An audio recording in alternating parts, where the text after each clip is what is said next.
कि भाई एक एक गणित ये भी था कि अगर सारा उपज का सरकार खरीद ले तो 17 लाख करोड़ से घटते घटते वो 11 लाख करोड़ पर आया। और 11 लाख करोड़ तब जब सरकार सारा खरीद ले, जितना गेहूं, जितना चावल, जितनी मक्का, जितना कपास, तो सरकार क्यों खरीदेगी? सरकार अपनी जरूरत के मुताबिक खरीदे और बाकी जो उद्योगपति और कॉरपोरेट खरीद रहे हैं उन पर एक बैरियर लगा दे, इतने पर खरीदेंगे। गुणवंत पाटिल, मुझे ये बताइए सर कि 16 महीने हो गए इस एमएसपी की कमेटी को बने हुए। 16 महीने में कोई तो फाइंडिंग होगी, पारदर्शी और प्रभावी बनाने की तरफ कुछ तो बढ़े होंगे आप।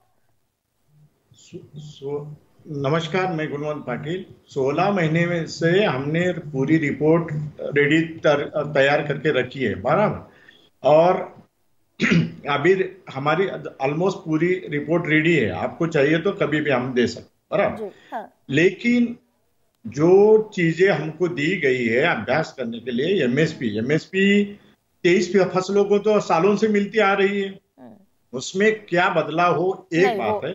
दूसरा, ये कई बार तर्क दिया जाता है गुणवंत पाटिल कि सालों से 23 फसलों पर एमएसपी मिल रही है, वो तो मात्र 11-12% जो सरकार खरीदती है उस पर एमएसपी का दाम मिलता है ना किसान को। एमएसपी को समझने की कोशिश कीजिए। एमएसपी किस लिए है?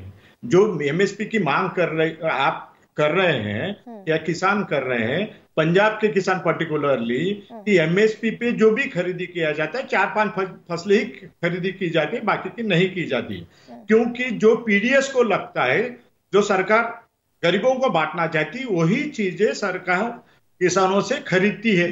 यहाँ भी पेच है गुणवंत पाटिल, यहाँ भी पेच है, यहाँ भी पेच है। पूरा गेहूं और पूरा धान भी नहीं खरीदती सरकार। जो सबसे ज्यादा खरीदा जाता है गेहूं और धान, वो भी पूरा नहीं खरीदती। उसमें भी 50% आप धान खरीद रहे हैं अगर मैं सरकार की बात करूं, और लगभग 20% गेहूं खरीद रहे हैं, बाकी तो ओपन मार्केट में बिक रहा है और उसका कोई ठिकाना नहीं कितने पर बिकेगा। पीडीएस को लगेगा। देखिए, आज पीडीएस के पास इतना है कि सरकार गारंटी दे रही है कि 5 साल आपको फ्री में दे देंगे। इसका मतलब सरकार के पास सरप्लस है। इसीलिए अभी एमएसपी की बात करते हैं और सरकार खरीदने की बात करते हैं तो किसानों को कभी भी लागत मूल्य नहीं मिलेगा। अब पंजाब का मैं आंकड़ा बोलता हूं कि गेहूं की प्रोडक्शन कॉस्ट पंजाब की यूनिवर्सिटी ने जो रिकमेंडेड प्राइस भेजी है 8 रुपए 25 पैसा है। महाराष्ट्र का प्रोडक्शन कॉस्ट गेहूं का 17 रुपए 25 पैसा है, और इसका एवरेज निकाल के केंद्र शासन 21 रुपए 25 पैसा देती है। अगर तो महाराष्ट्र के किसान को तो गुणवंत पाटिल, तो महाराष्ट्र का किसान तो लॉस में है ना, लॉस में। तो एवरेज निकालने के बाद महाराष्ट्र में नहीं, 17 रुपए 25 पैसे वाला, 8 रुपए 25 पैसे वाला सबको मिलेगा 20 रुपए 25 पैसा।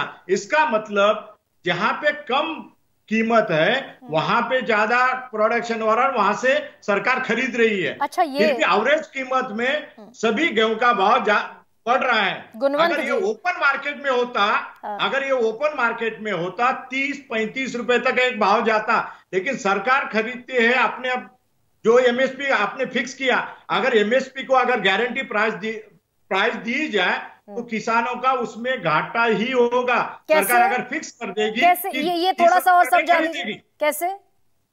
जैसे कि जब मार्केट चढ़ेगा, जैसे मैं प्याज का उदाहरण समझाता हूं आपको।